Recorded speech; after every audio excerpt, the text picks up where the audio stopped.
Hey guys, it's your girl yorelisc and welcome back to another bridal series video. If you don't know already, I am doing a bridal series here on my channel where I talk about everything bridal. I'm giving you guys tips and tricks, everything that I have learned when I did my own destination wedding. So if you're planning a destination wedding and you're so confused, you don't know what to do, then please keep on watching. And of course, before we get started, make sure you hit that subscribe button and make sure you hit the notification bell. That way you're notified whenever I upload a brand new video. So grab a pen, grab a paper, girl, because I'm going to give you 10 steps on how to plan your destination wedding.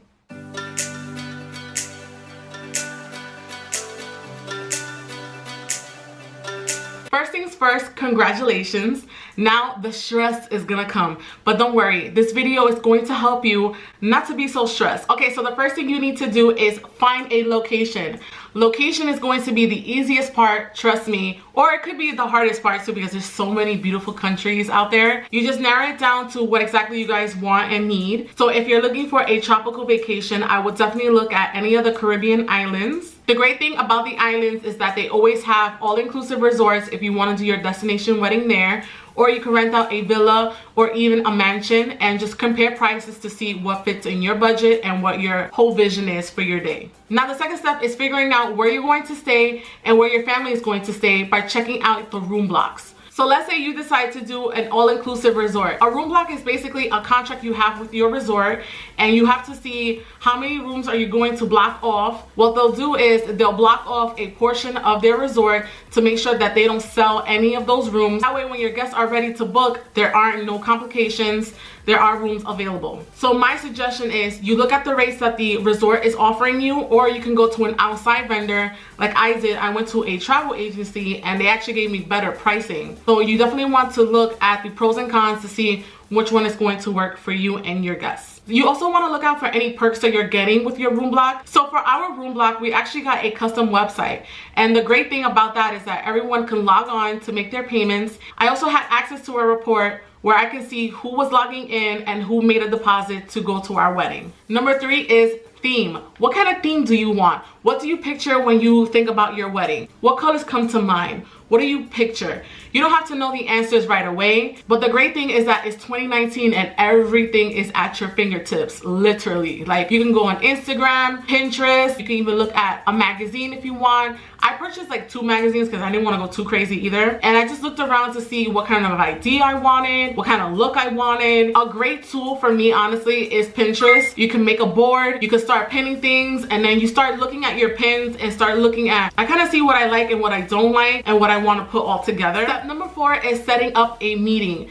It's very important that everyone's on the same page and everyone knows exactly what's going to happen. Once you figure out your details on the location and your room block and how you're going to coordinate everything, it's really important to sit everyone down and have a conversation about, you know, what your vision is, you're planning to do. That way you can also tell everyone how to book their vacations and how the whole thing works. That way there's no confusion. You can also take the opportunity to ask whoever you need to ask for a bridal party. My tip on this is make sure that you're not involving too many people, because you don't want it to be too chaotic in the end, because it is just about you and your partner. All right, step number 5 is your wedding dress. Don't play yourself. You have to go right away to find a wedding dress. Now, depending on what you're trying to do, there's people that just go on regular websites and they order a white dress. That's totally fine. I went to a bridal shop, so the most important thing is that you have to go 8 to 9 months in advance before your wedding. That way there's enough time to order the dress and do your alterations, and you also have some time to lose weight. Make sure that you are setting up your appointments right away as soon as you find out what dress you want. So for me, I ordered my dress 9 months in advance, and it was like the most perfect decision I ever made because I had plenty of time to lose weight, which I lost a lot of freaking weight. So let's say you don't know what theme you want, you're still indecisive. You can definitely go wedding dress shopping. Honestly, that will give you so much inspiration. My dress in particular, when I saw it and I found it, it gave me so much inspo because it was so heavily embellished, and I knew I kind of wanted that theme, like the little glam theme. So if you're trying to figure things out, you can look at all of these different bridal dresses and get a feel of, you know, what your theme is, and everything will start slowly forming in front of you, and you're like, yes, I see the vision. I know what I want. Step number 6 is your bridal party's fashion. So right after you find your wedding dress, because you need to find yours first, okay? You need to figure out how the girls and the guys are going to look. One day I was just on Instagram randomly looking at like little bridal pics, and then I saw this picture of these girls with a 2-piece dress on, and I was like, oh my god, that's so perfect because we're gonna be in DR, it's gonna be hot. I want everyone to be comfortable, and I just knew that that was gonna make my wedding stand out. What I did was I went on Google and I just typed in 2-piece bridal dresses, and then I was lucky enough that in Lotus Bridal, so they had a 2-piece dress for my bridesmaids. I was so excited to set up the appointment so that the girls can try them on to see if it really was going to work, and it really did. And I also got lucky because it did come in the blush color, so I made that decision to go with the dresses. Step number 7 is keep your eye out on your flights. It is very important for you to stay on top of the pricing of your flights. What I did was I put in a notification for JetBlue to see when they were going to have the flights available to go to Dominican Republic. And I got the notification and I started looking at the flights. And since I was so on top of the flights, I was able to find a great price.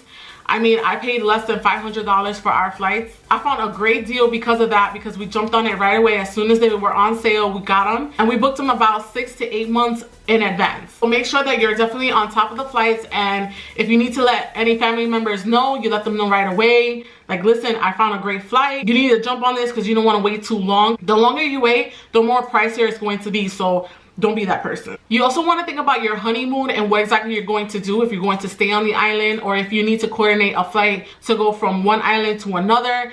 You definitely want to be on top of that months in advance so that you're not playing yourself in the end, okay? Okay.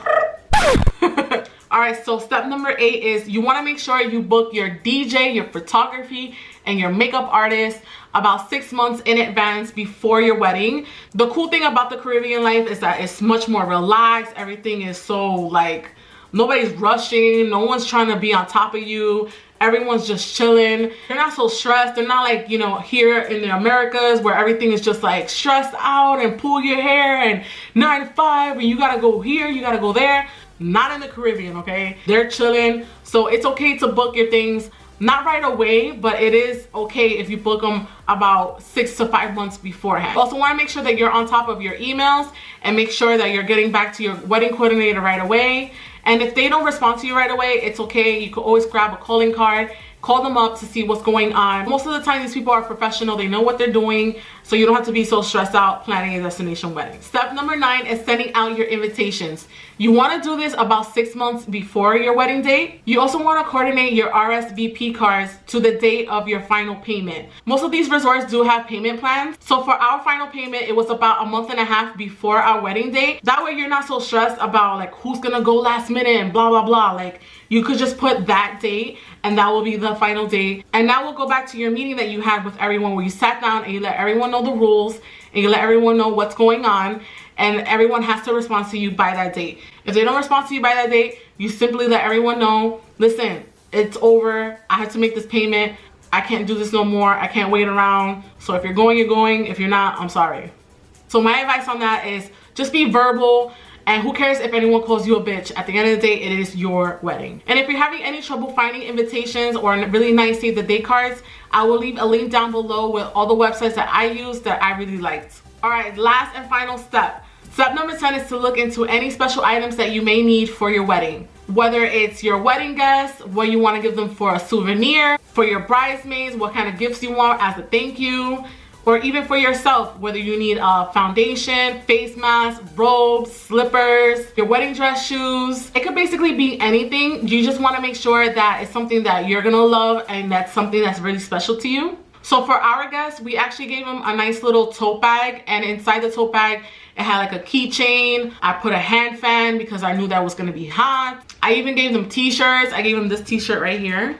I saw this on Pinterest, and this pretty much gave me my inspo for my wedding. And the tote bags had the same picture, so it kind of went all together with the same theme. And then for any special guests, I actually got them a really nice gift. And this was a little pricey because this was just for a very few people, so it was worth it in the end. And it's actually this beautiful little diamond thing. They have a name for this. I think it's called a keepsake, something like that. And we got it engraved and it was really nice. I will leave a link down below where I got this. And it's like a little diamond, and it does come with a case. So we did these as well. And our engravement says, thank you for the blessings and loving memories, Benny and yorelisc, and then our wedding dates. So I thought that was really nice. So here is my bonus advice. Number 1 is be positive. Remember, positive thinking, positive outcome. Advice number 2 is follow your gut. Who cares what anyone has to say? You have to listen to you and what your gut is telling you. Last but not least, the most important one, if you ask me, is document everything. Take as many pictures, as many videos as you need, because you're gonna want to remember this whole entire experience. So that wraps up today's video. I really hope that this guide really helps you out for any brides out there. If you have any questions, you can leave a comment down below or you can email me directly. I will leave everything in the description box. So thank you so much for watching, and I'll see you guys in the next bridal series video. Bye.